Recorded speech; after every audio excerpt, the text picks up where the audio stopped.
ourselves, where can we find light in this never-ending shade?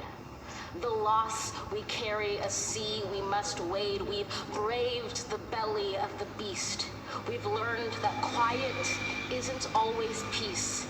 And the norms and notions of what just is isn't always just is. And yet the dawn is hours before we knew it. Somehow we do it. Somehow we've weathered and witnessed a nation that isn't broken, but simply unfinished. We, the successors of a country and a time where a skinny black girl descended from slaves and raised by a single mother can dream of becoming president, only to find herself reciting for one.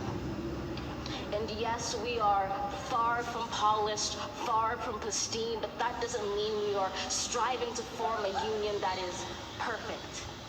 We are striving to forge our union with purpose, to compose a country committed to all cultures, colors, characters, and conditions of man. And so we lift our gazes not to what stands between us, but what stands before us. We close the divide because we know to put our future first. We must first put our differences aside. We lay down our arms so we can reach out our arms to one another. We seek harm to none and harmony for all. Let the globe, if nothing else, say this is true. That even as we grieved, we grew. That even as we hurt, we hoped. That even as we tired, we tried. That we'll forever be tied together, victorious.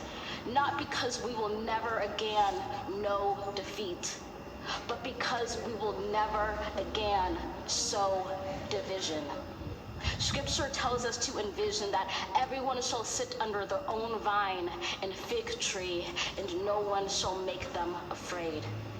If we're to live up to our own time, then victory won't lie in the blade, but in all the bridges we've made. That is the promised glade, the hill we climb, if only we dare it, because being American is more than a pride we inherit. It's the past we step into and how we repair it.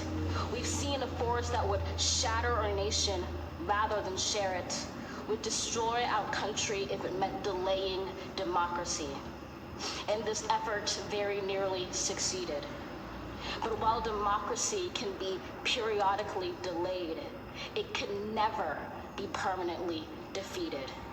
In this truth, in this faith we trust, for while we have our eyes on the future, history has its eyes on us. This is the era of just redemption. We feared it at its inception. We did not feel prepared to be the heirs of such a terrifying hour, but within it we found the power to author a new chapter, to offer hope and laughter to ourselves. So, while once we asked, how could we possibly prevail over catastrophe? Now we assert, how could catastrophe possibly prevail over us? We will not march back to what was, but move to what shall be, a country that is bruised but whole, benevolent but bold, fierce and free. We will not be turned around or interrupted by intimidation, because we know our inaction and inertia will be the inheritance of the next generation. Our blunders become their burdens, but one thing is certain. If we merge mercy with might and might with right, then love becomes our legacy and change our children's birthright. So let us leave